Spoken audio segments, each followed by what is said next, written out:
Lift and Love is a podcast rooted in faith, family, and the conviction that loving LGBTQ plus people is a calling to be embraced, not feared. Across episodes, hosts from the Lift and Love team and their guests address current topics, offer practical support, and share experiences related to LGBTQ plus issues in faith communities. Thanks for joining us on our mission to lift and love. Today, we welcome Dr. Jennifer Finlayson-Fife, an LDS relationship and sexuality coach with a PhD in counseling psychology. She is the author of That We Might Have Joy, Desire, Divinity, and Intimate Love, and the creator of 6 online courses that help individuals and couples create happier lives and stronger intimate relationships.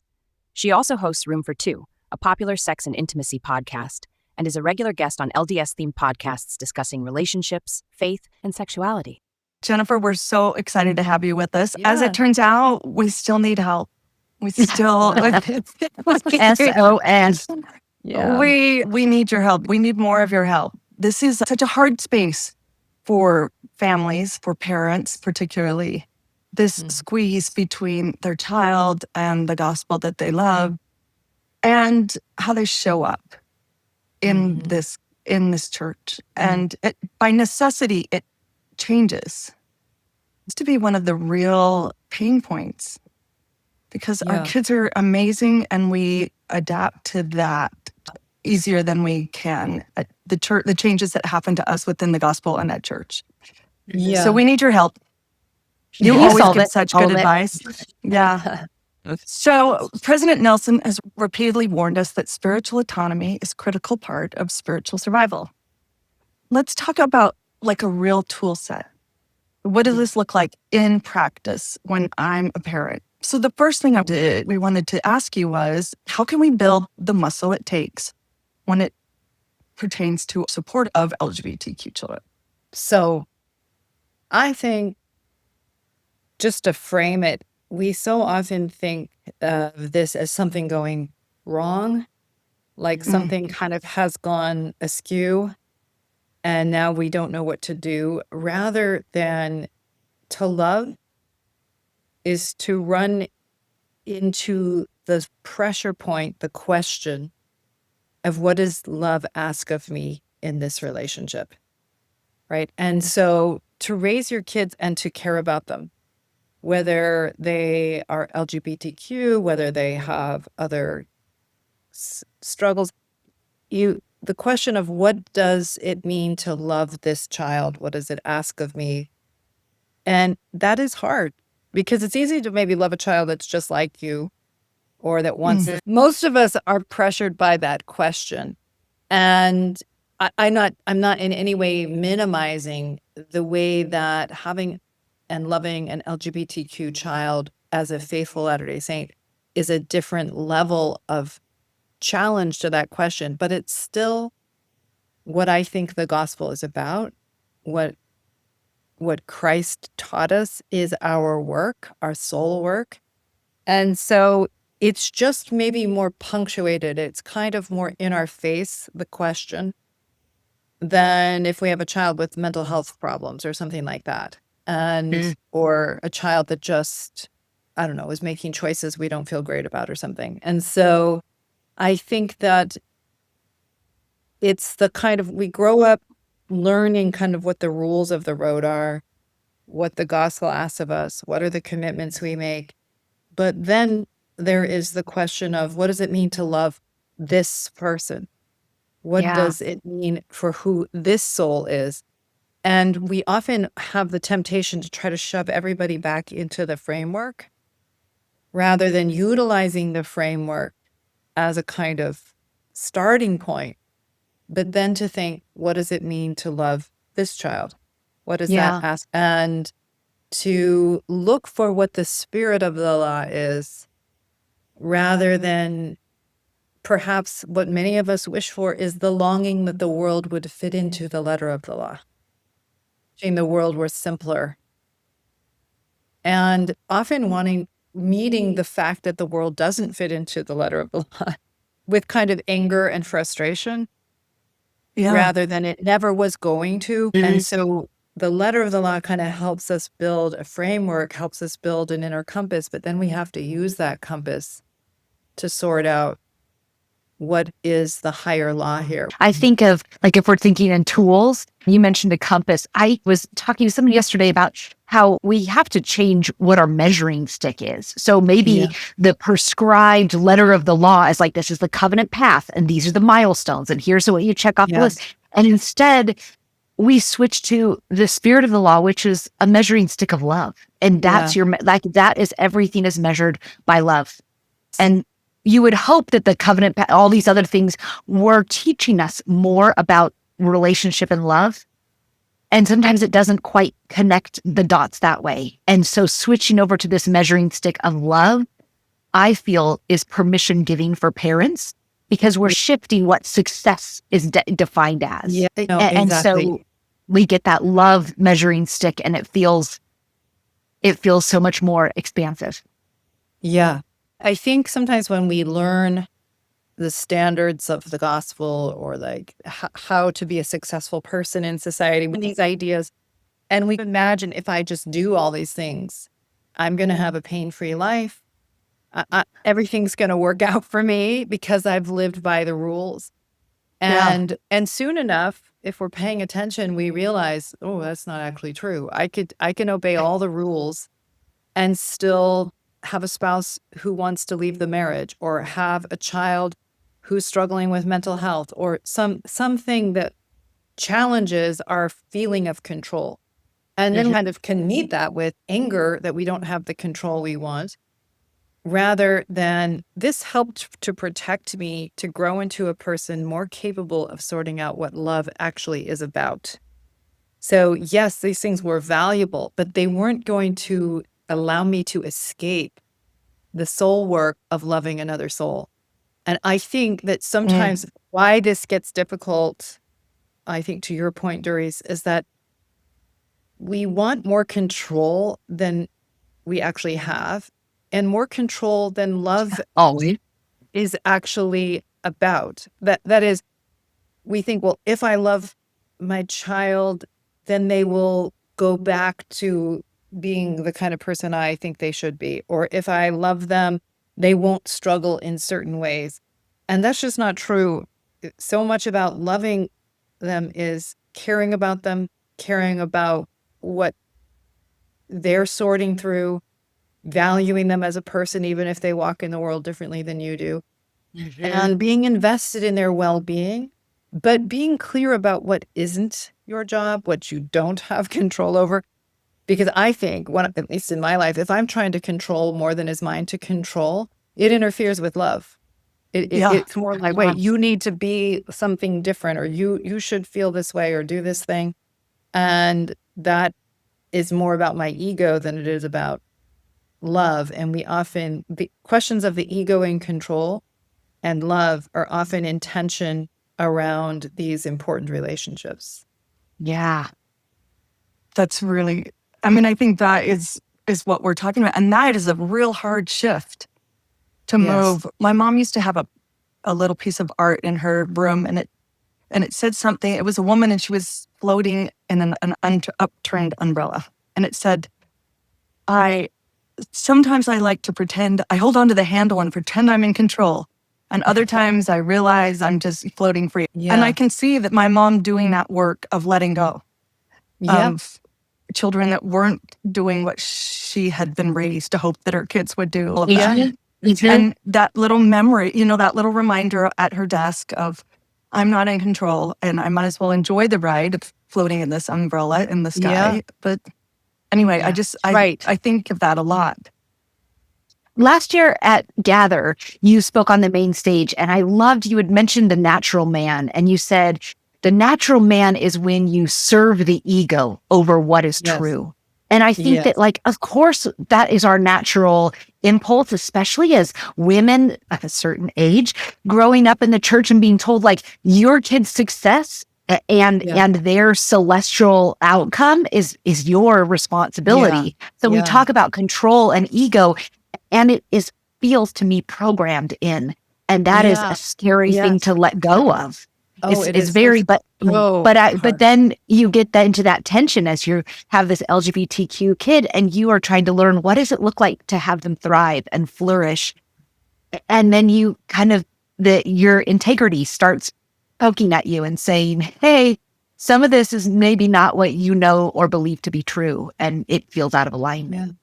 Yeah, 100%. So I think especially if your primary identity has been like being a full-time parent, a full-time mother, right? Your sense of self is kind of walking around on your kids. Yeah. Men can do this in another way, like they can have it be around their career success or how much money they make or whatever, but you can often control aspects of work that are very different than loving another human being in terms. So when your primary sort of self-measurement is what your kids' choices are, that can be quite devastating to your sense of self when you don't have other inputs on kind of who you are as a person.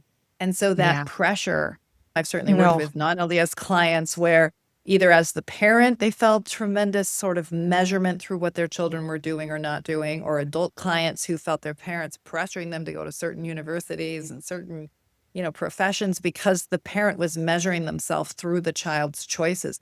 So certainly we can be enculturated into that, but it's also just a very human instinct because we start out egocentric. It's where we all start. So spiritual work is growing outside of that. Like Christ said, when your right hand doesn't know what your left hand doeth, you're growing, or to lose yourself, to find yourself. It doesn't mean being a doormat and a martyr, but you're losing your ego to find what really matters, to find something much deeper and more rewarding, which is this through line of love. But when you're in the letting go process, it feels like I'm going to lose everything. I'm going to lose everything that matters to me. But this, Richard Rohr, he wrote the book Falling Upwards, and it talks about the spiritual pattern of fall. It feels like you're losing, but you actually find something much stronger in the loss, in the disillusionment, in things not going the way you expected. You actually find a richer soul. And, in these moments, I'm often saying things like, is there no other way? For sure. I want to be a better person. I don't want to suffer, Right. That path of descent is a real kick in the butt. And so, but you do often find deeper compassion inside yourself, more compassion for others, more wisdom about what really matters in life. I mean, and we often find something so much more solid inside of ourselves.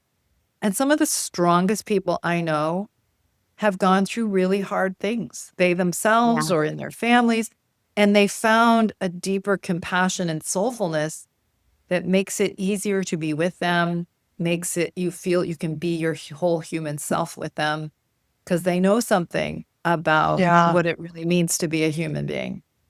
I so believe that there's wisdom in suffering. Yes. I mean, Mike Petro and Faith Matters podcast about Job was just so good about the suffering of Job. I've never you use the scripture, you lose yourself to find yourself, and I've never put it in this space, and it fits perfectly. It really does. I think I'm so glad you brought that up. There's so much wisdom in studying the paradox of scripture. Like I'm doing the Living School, Richard Rohr's Living School with Mike Petro as one of and I've just been studying the section on paradox, and there's just so much of, losing to find, and, those who are the poorest will inherit. And I think that's Christ taught in paradox. And I think as parents and loved ones of LGBTQ people, there is so much paradox. And you feel that tension, but that's where the teaching happens, right? I mean, the contrast, it just penetrates. And so I actually have been appreciating this study of paradox and how it definitely feels so true, applicable. Well, we want so much a world that's like orderly and linear, and we keep trying to make the world be that, and it isn't that. And so it isn't. The paradox. It's really. But leaning into it is where the wisdom is. That's I think that's where those people who have really suffered or really been through tragedies, there's just wisdom. I love that. Yeah. Okay, so we've talked about ourselves. What if your beliefs and ideas are different than your child's? How do we provide safety for them and hold on to our own beliefs? Most LGBTQ children are not finding it easy to stay in the gospel, in the church. So these kids doing something else, and you've just gotten to be okay with their identity and the changes that are happening with them. And now you've got like really different kinds of you're on different paths now. How do you keep that? How do you, as a parent, Oh, keep it's so that? hard, I think. And I think it's as a challenge that we have societally as well, because of course there's always been generational differences. Those that young people kind of roll their eyes like mom and dad don't get it and so on. But I think it's even more punctuated because of the way that we consume information. And so people can get really into kind of limited worldviews, and then they really just are scratching their heads about each other.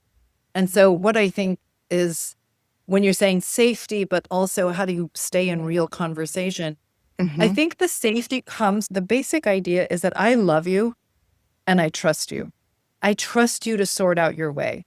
My mom and I had differences in how we thought about things at church at times.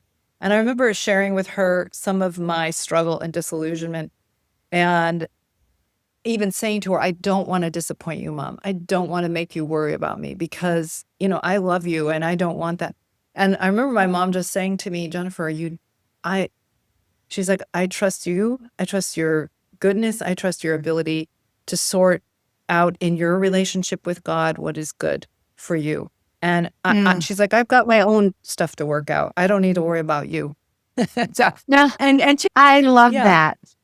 Yeah, it's I such think a the gift. trust part is a huge part that I hadn't thought about. I guess I tried to model it, but the I love you part wasn't hard for me. When my kid came out as trans, it was like, I love you. Thank you for telling me. But then when it comes to the I trust you part, I'm like, I do trust you. I'm not questioning, but like, let's learn together and let's do this together. And I think a lot of that had to do with the fact that I had differentiated, like my identity wasn't my religion.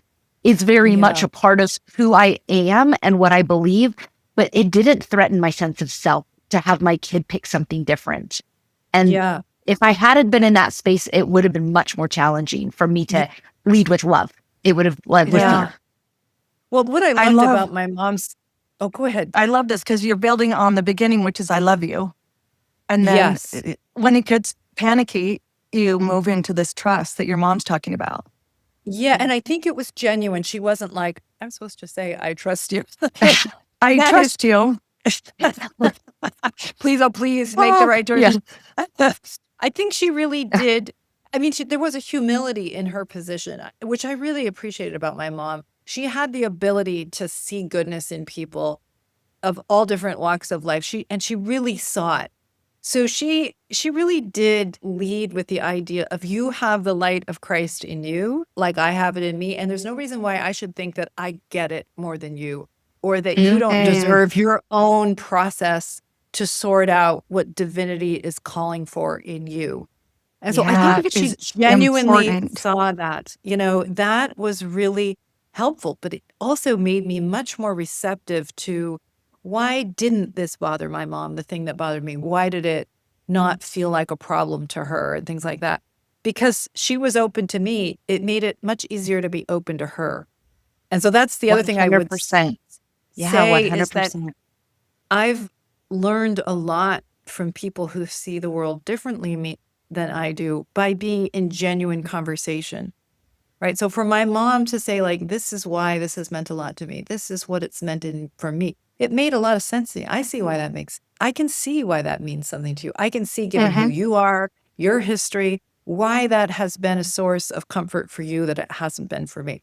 But she could also understand why it wasn't for me, why it was a source of strain and friction. And I think for her to just say, I get that. So I think we both held more complexity in our view by having been in conversation than we would be if we were just judging each other as simple-minded or wrong-minded and just going on our way and finding other people who think just like us. And I was thinking about that as you were talking. We are hopefully coming out of this place where we dabbled in, I'm just going to cut you off out of my life. And so many people have done that, like politically. And I think we dabbled in it, and I think it was a failed experiment. And certainly I had there were times and are still times where I'm like, I cannot deal with your beliefs. Right. I want to cut But you off. Yeah. I would like to cut. I would like to never hear from You you again. deserve to be cut off. Yeah, because we all lived through the period where parents were pushing their children out, their queer children out of their LGBTQ kids.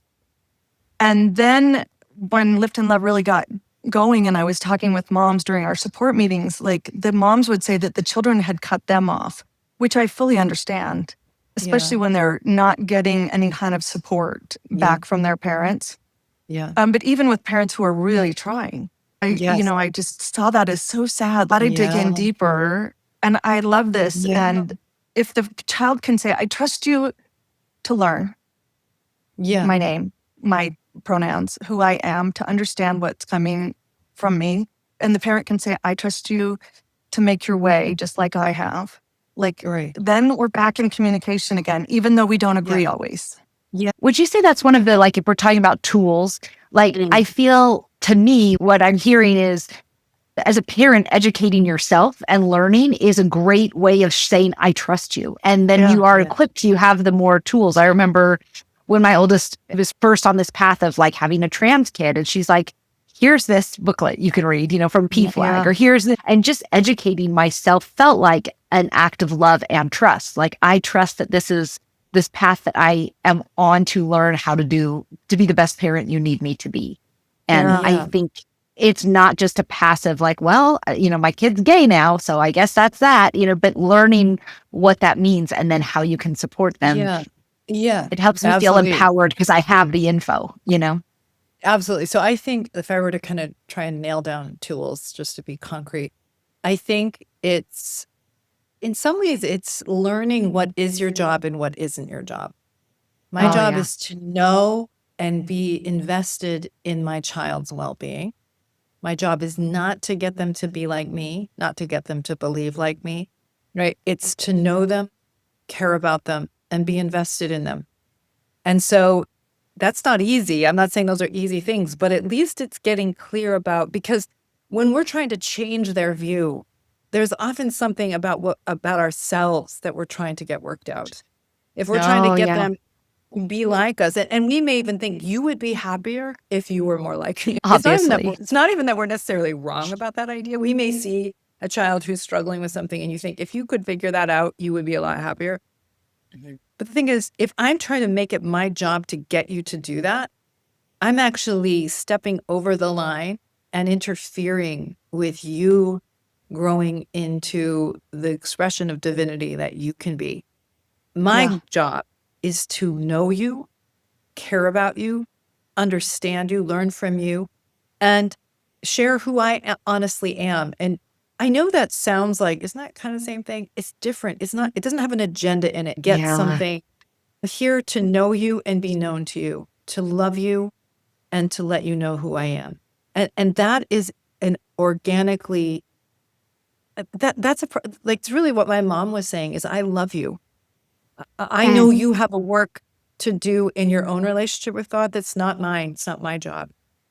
And the clarity about that and the freedom in that actually made her more influential to me, because I could trust her more deeply, that she wasn't trying to morph me into her image. So then I wanted to understand better and respect more her approach to faith, her approach to a certain principle. And so I think that there's this strange, like, you actually increase your impact when you get clear about what is your job and what isn't. Oh no, it's good. I love this idea of this trust and how helpful the differentiation, not being wrapped up with, that's a great tool that I can grasp onto. So good. I talked to a mom last night, brand new. Her son's coming out of a heterosexual marriage. He's gay, and he is talking about dating, and it's new. Marriage is just, I told her kind of what to look for with this son who has been married, has children, and has never been with a man or dated men. And I gave her an honest view of what that looks like, because he's starting again to date men, right? But I had a real talk with her, and it was like a trusting, like, understand that this is what's going to happen with your son.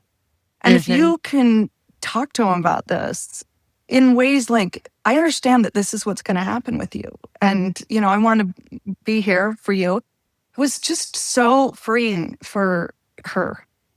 Yeah. To being scared to like, because oftentimes the scary thing is the thing we don't know yet. Yeah. And when we know and we can just say, oh, okay, yeah, that might not be what we wanted, but it's the deal. And here we move forward. It was the same kind of concept of like, she can go to him trusting that he will go through this new experience and not all of it's going to be pretty, but that figure it out. Well, I love that love and trust for kids. So here's the next question. This one's when you're in a mixed affirmation relationship, or mixed affirming, when your beliefs or actions are different from your spouse, particularly pertaining to how you were affirming your child. And I see this a lot, and forgive the oversimplification or at least the stereotype, but often in this space, we see the moms dive all in. We've got mama dragons and mama bears. And I know we have dad groups too, but typically the moms are like, they're coming out with claws ready to defend their kid, and the dad's kind of hanging back and check out, see how the pieces fold. The dad lag.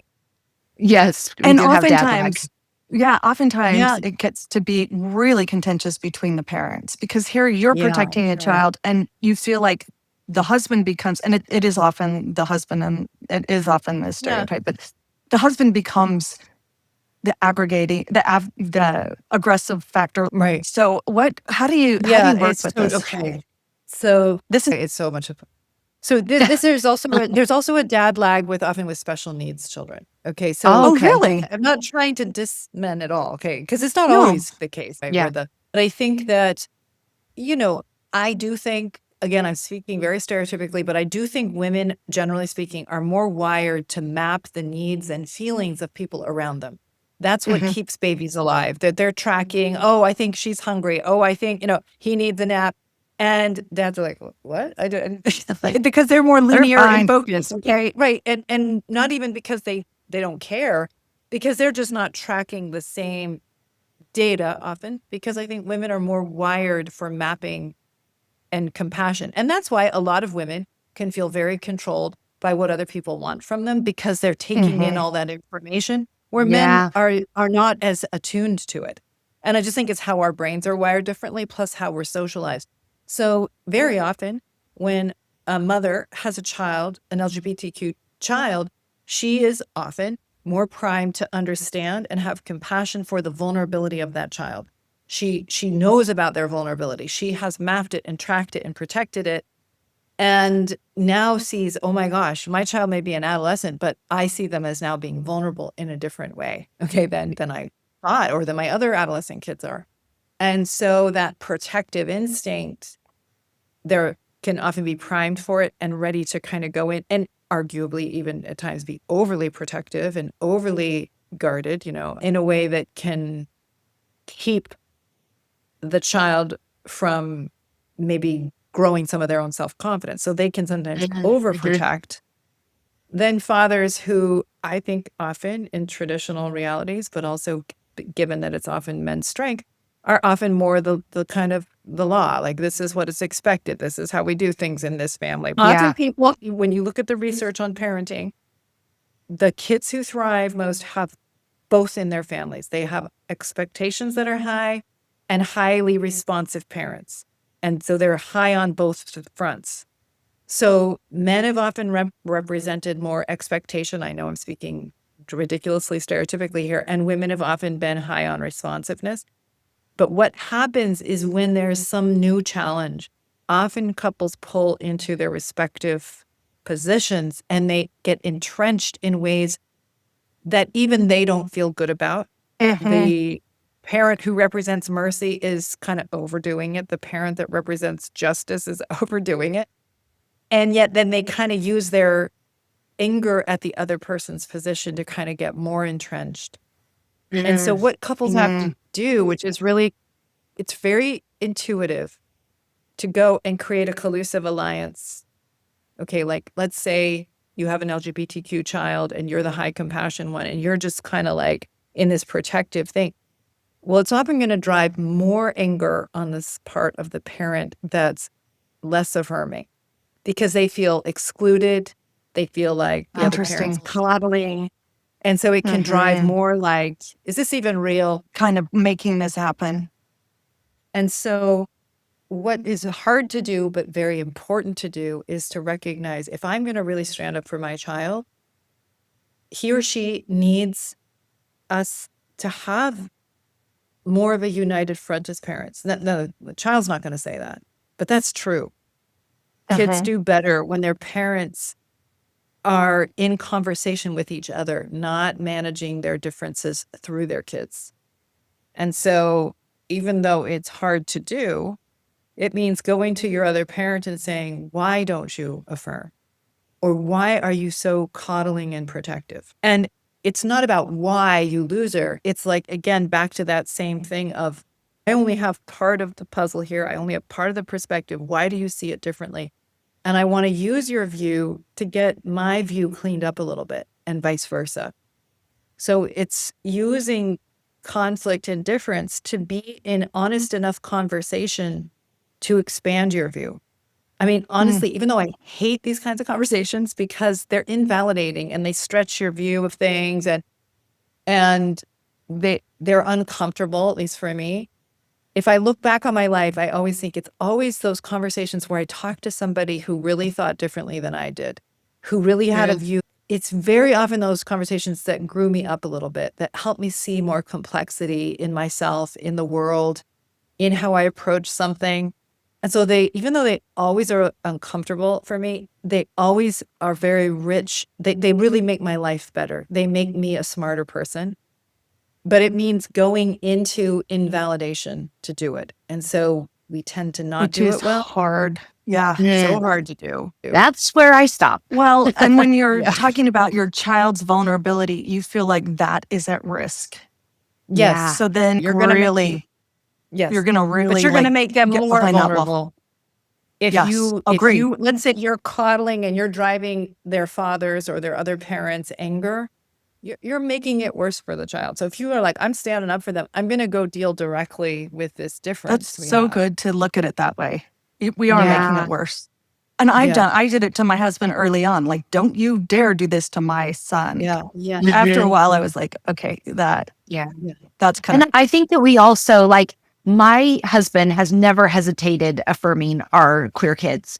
He's amazing about it, but he goes about it differently. Like, I'm like, I've got a collapsible pitchfork in my purse in case I need to march. You know, I am ready. And he's more like, I'm just not going to say anything. I'm like, how can you not? I've got a pitchfork. You know, like, and so his approach, it's like, you know, a hammer and an anvil, and I'm ready to pound, and he just will absorb it. And so there's a different dynamic there. And sometimes I project and suggest, oh, he's not loving this enough, or he's not standing up enough. And it's just, I have to give room for, we have different ways to go about it. Yeah. 100%. Dang it. I know. And that's just marriage, you know. It is. But I really like that. That's something you can hold on to, that tool of like, I'm making it worse for this child. Yeah. Like, that's something you can hold on to and really check yourself against. Like, yes, because otherwise you're like, well, I'm right. I'm the one that's protecting everything you're doing, you know. But if you're like, this isn't, first of all, our children need to learn who are vulnerable, whether it be special needs or LGBTQ, they have to learn how to face navigate that in the real world. They do. Absolutely. That's right.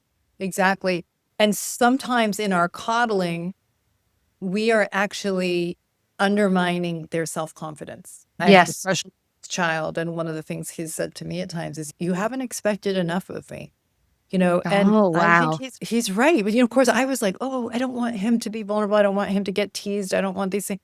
And I get the impulse, but that's different than what does this child need to thrive in the world. And it might mean allowing them to test the limits of their capacity and figure their way through. And that protective instinct was more about managing my fear than, I mean, I think we can forgive ourselves for, you know, we don't get an instruction manual. We're just working our way through, of course. And we're But I fighting our think if I, body's chemistry of like spiking oh and all of yeah, it. Yeah, Yes. we're fighting all that. yeah, it's just breathing it down sometimes. But Yeah. I think sometimes we think our in what's loving is to protect people from pain, and Mhm. we certainly want to protect them from abuse. But Yes. sometimes pain is the greatest teacher. Sometimes disillusionment, invalidation, coming up against our limitations is where we go and look for something deeper in ourselves. Yeah. And, when my parents had 8 kids, they didn't even have time to hover. We didn't even know if anyone was in the car. You're like 15 passenger You're like, van. I'm not even going to count off. exactly.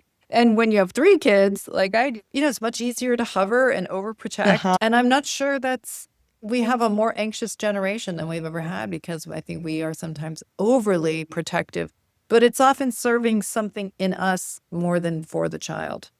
And so, So good. Yeah, I So know. good. I know helping my kid navigate when she first came out as trans and hadn't really socially transitioned much. And I remember her getting very upset at me because we were in Florida, which, isn't really a trans friendly place.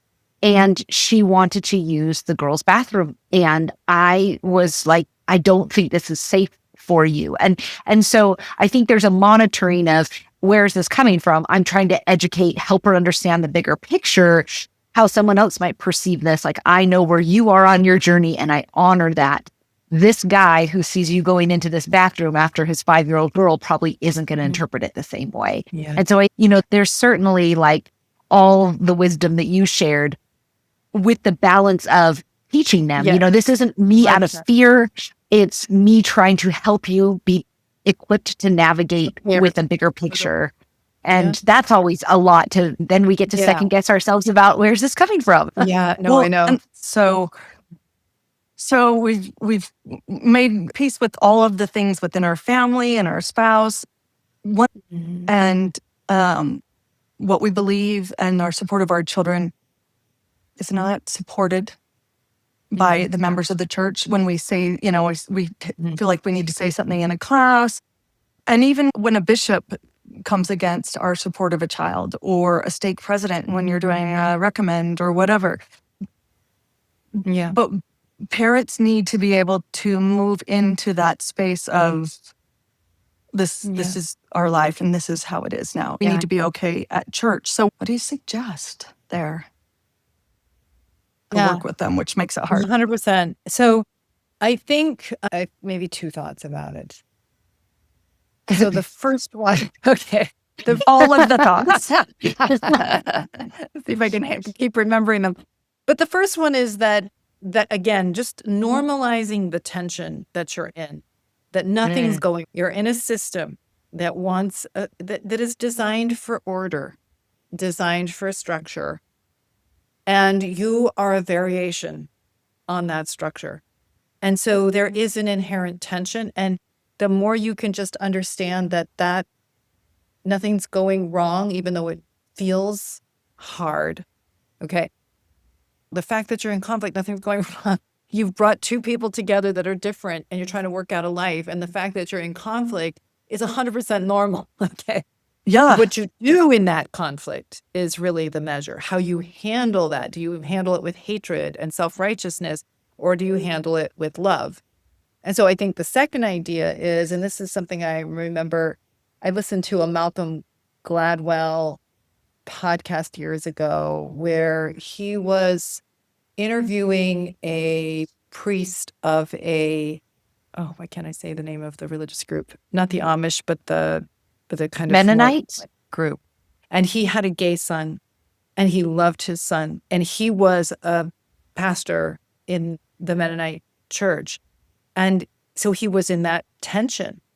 And he was really in that question of what does love ask of me? And he decided for him that it was to marry his son and to use his ability as a pastor to marry his son. But he ended up losing his ability to be a pastor for the church because they turned against him for doing it.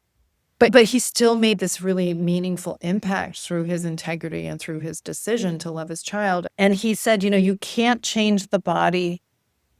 You can't hate the body you're trying to change. You have to love it Wow.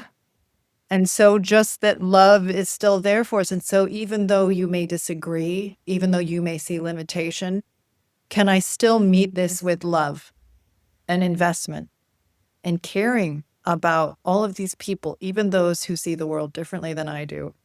And I think that's the Christian way. I think that's what Christianity asks of us. Christ never said it was going to be easy, but it's really, and it's never just going to work out and just be perfect.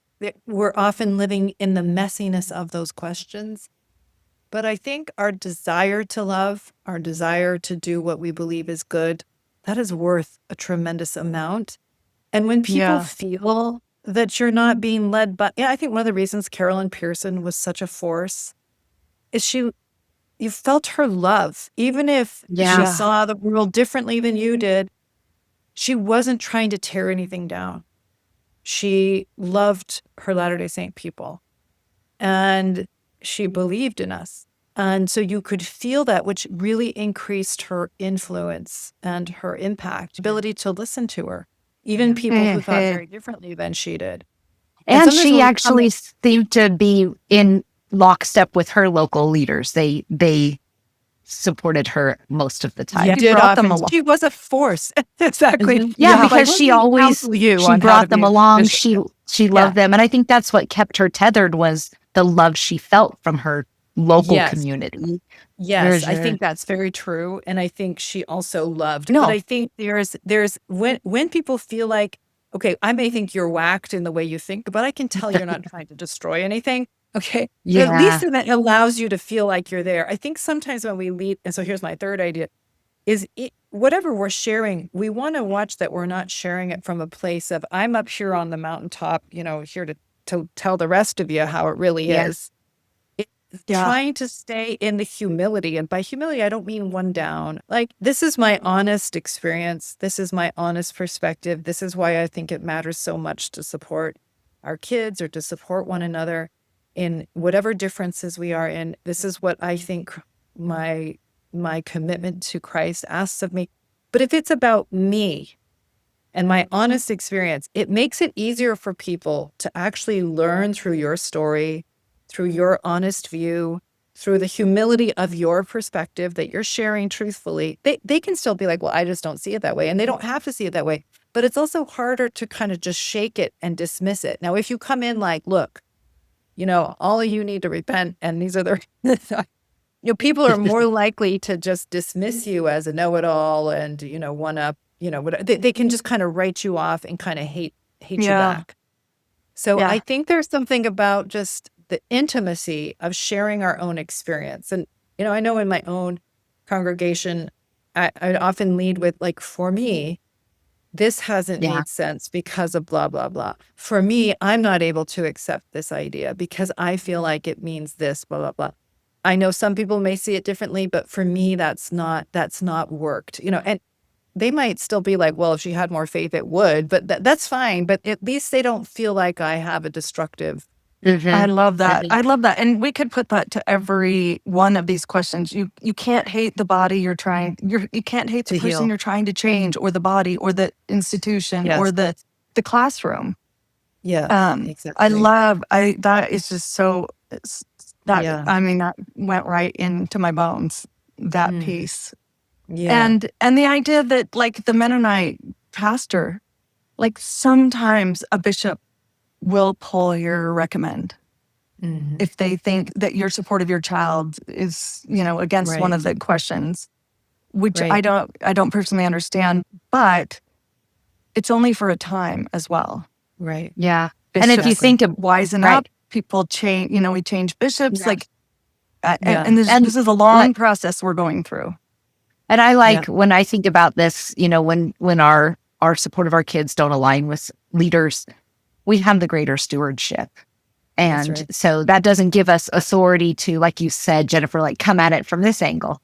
Right. But these leaders will only be leaders for a time, and we are parents forever. And it's important to know who we're defending, who we're protecting. And oftentimes when we don't have understanding leaders, they're also protecting. They feel that they are protecting the institution. So we're both being protectors in this situation. And I think I have more skin in the game. They might feel the same way. And so it's really hard. But I have to be true to my stewardship.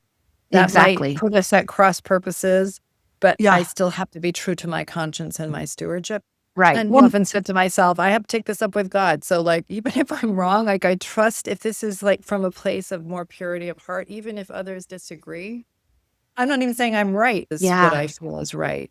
Yeah. Yeah. And coming from a place of integrity, not conformity, which is what is often so much easier for leaders when you just conform. And when you don't, like you said, this is a system based on structure and order, and we are the variation. And so, when we are the variation, we become the problem, and it's not convenient. Oh, it's not. Well, thank you so much for helping us through this conflict. Like, it's a hard space, but I hear it every day. Like, I wouldn't change it. I've grown so much. My connection to the Savior is better. My child is thriving. These are the steps that this is the quest, right? The journey that we have to go through. And it's not fun, but there's growth in it. And in the end, you come up with just a better you, a better child, a better you, and a better understanding of God and a better connection. Yes. And so true. I guess doing all that isn't easy, as it turns out. You're always so good to meet with us. And I get comments all the time about how much you help. And you've given me a lot to think about. So thank you. Thank you for joining us. If you like what we share, subscribe to the Lift and Love podcast. And if you have a minute, leave us a 5-star rating so other families like yours can find us. If you feel like you need more information, support, or resources, check out liftandlove.org and liftandlove.org on Instagram and Facebook. But most importantly, remember, you are not alone in this journey. We are building a community of thriving, faithful LGBTQ individuals and their families who are here to lift and love you. If you're an LGBTQ Latter-day Saint or love someone who is, we'd love for you to join us at the 4th Annual Gather Conference this November in Provo, Utah. Registration is open now at liftandlove.org.